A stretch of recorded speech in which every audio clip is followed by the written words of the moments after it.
Hey guys, welcome back to our channel. So, இன்னைக்கு நம்ம என்ன பார்க்க போறோம் அப்படின்னு பார்த்தீங்கன்னா, வீட்லயே ஈஸியா எப்படி கொக்கோ ஸ்பாஞ்ச் கேக் பண்ணலாம் அப்படின்னு தான் பார்க்க போறோம். நீங்களும் நம்ம சேனல் சப்ஸ்கிரைப் பண்ணலாம் அப்படின்னா மறக்காம சப்ஸ்கிரைப் பண்ணுங்க, கூட பெல் ஐகான் டேப் பண்ணுங்க. அண்ட் இப்போ நம்ம ஒன் பை ஒன்னா எப்படி பண்ணலாம்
வந்துட்டு ஃபுல் மாவுமே வந்துட்டு நல்லா சாக்லேட் கலர்ல இருக்க மாதிரி பார்த்துக்கோங்க.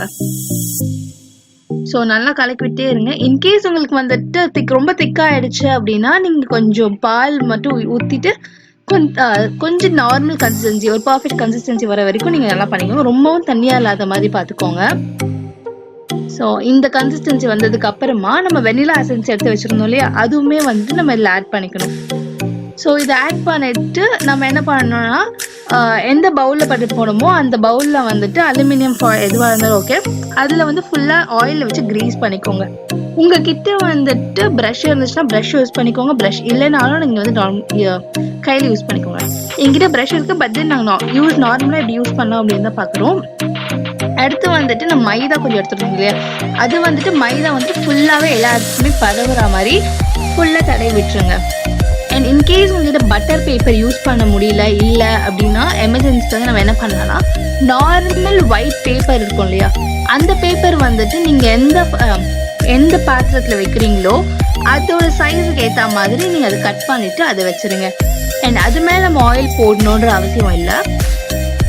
இன்கேஸ் உங்களுக்கு பட்டர் பேப்பர் இல்லை அப்படின்னா நீங்கள் வந்து நார்மல் பேப்பரை யூஸ் பண்ணிக்கலாம். பட்டர் பேப்பர் இருந்துச்சுன்னா நீங்கள் பட்டர் பேப்பரை யூஸ் பண்ணிக்கலாம். அதுக்கப்புறம்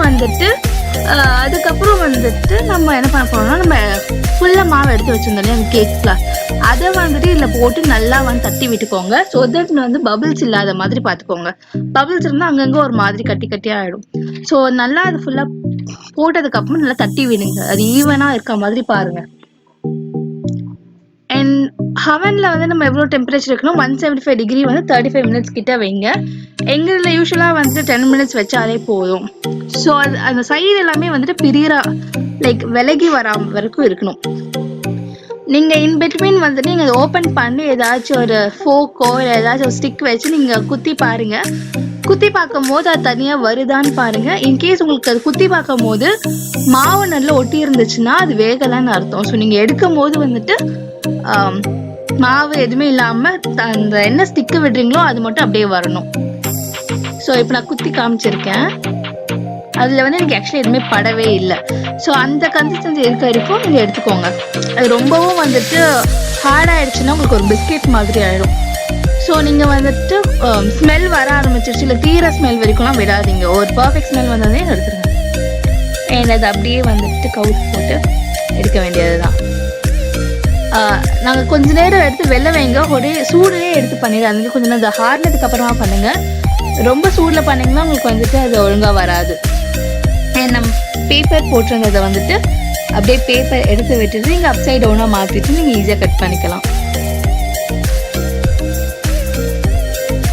பொறுமையாக எடுங்க. பிகாஸ் கேக் நீங்கள் வந்து பேப்பர் எடுக்கும் போது கேக்குமே வந்துட்டு உடையிற சான்ஸ் இருக்குது. ஸோ நல்லா ஆறுனதுக்கு அப்புறமா நீங்கள் வந்துட்டு அதை எடுங்க. உங்களுக்கு வந்துட்டு இந்த நட்ஸ் எல்லாம் பிடிக்கும், இல்லை நட்ஸ் எல்லாம் போடணும் அப்படின்னா நீங்கள் ஃபர்ஸ்ட் டே வந்துட்டு நட்ஸ் எல்லாம் போட்டதுக்கு அப்புறமா இந்த கேக் வந்துட்டு நீங்கள் மாவு வந்துட்டு போடலாம். ஸோ அதுக்கப்புறமா நீங்கள் வந்துட்டு பேக் பண்ணலாம். ரொம்பவே ஸ்பாஞ்சியாக வந்திருந்தது. சுகருமே பர்ஃபெக்டாக இருக்கான்னு பார்த்து போட்டுக்கோங்க. இன்கேஸ் உங்களுக்கு சுகர் வந்துட்டு அதிகமாக தேவைப்படும், உங்களுக்கு ரொம்ப ரொம்ப சுகரியாக சாப்பிடுவீங்கன்னா நீங்கள் நிறையவே சுகர் போட்டுக்கலாம். அண்ட் நாங்கள் வந்து இப்போ நார்மல் ஸ்பாஞ்ச் கேக் எப்படின்னு தான் காமிச்சிருக்கோம். அண்ட் அவ்வளோதான்.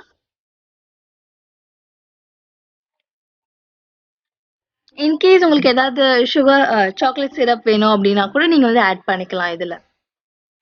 ஸோ ஜஸ்ட் நாங்கள் நார்மலாக கட் பண்ணிவிட்டு அது எப்படி இருக்குன்னு மட்டும் காட்டுறோம். ஸோ அவ்வளோதான். இப்போ வந்துட்டு நல்லா ஸ்பாஞ்சியாக நல்லாவே வந்திருந்தது. அண்ட் இதே அதை வந்து நீங்களும் பண்ணி பாருங்கள். இன்கேஸ் உங்களுக்கு இந்த வீடியோ பிடிச்சிருந்துச்சு அப்படின்னா மறக்காமல் லைக், ஷேர் அண்ட் சப்ஸ்கிரைப் பண்ணுங்கள். கூட இருக்க பெல் ஐக்கான் டாப் பண்ணுங்கள். மறக்காமல் சப்ஸ்கிரைப் பண்ணிடுங்க. அண்ட் உங்கள் தாட்ஸ் என் கூட ஷேர் பண்ணணும்னு தோணுச்சா கண்டிப்பாக கமெண்ட் பண்ணுங்கள். அண்ட் வேறு ஏதாச்சும் ரெசிபிஸ் வேணும் அப்படின்னாலும் கண்டிப்பாக கமெண்ட் பண்ணுங்கள். அண்ட் இவ்வளோ நேரம் இந்த வீடியோ பார்த்துக்கு ரொம்ப நன்றி.